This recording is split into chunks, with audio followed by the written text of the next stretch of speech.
Good morning. We find ourselves at the midpoint in the first week of our Advent season. We will be not only celebrating both what our good God has already done for us in redeeming us and sending us His Son, Jesus, but we also remember that God is ever faithful to the promise that, as Jesus said, He will return to us at a time known only to the Father.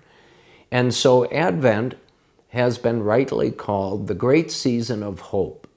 Our hope is fortified, is strengthened because of what God has already accomplished for us in our lives by redeeming us from the terrible sin of our first parents and opening the gates of heaven to us.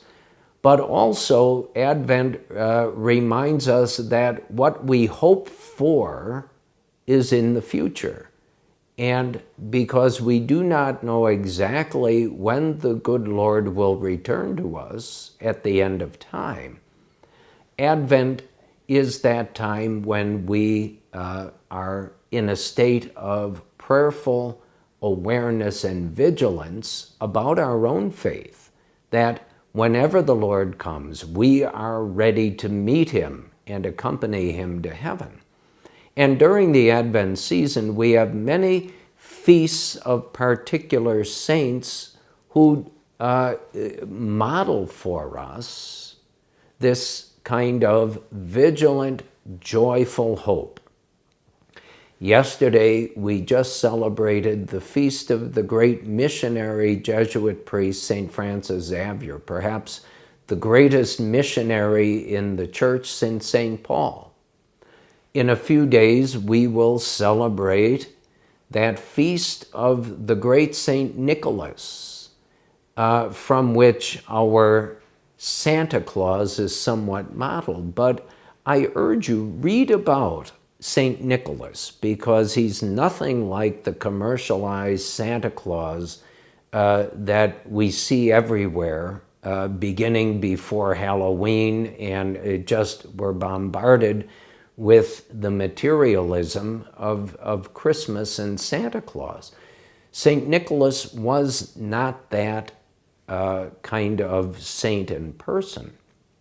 He suffered martyrdom, but in the early church, but St. Nicholas was devoted to loving Jesus in the poor.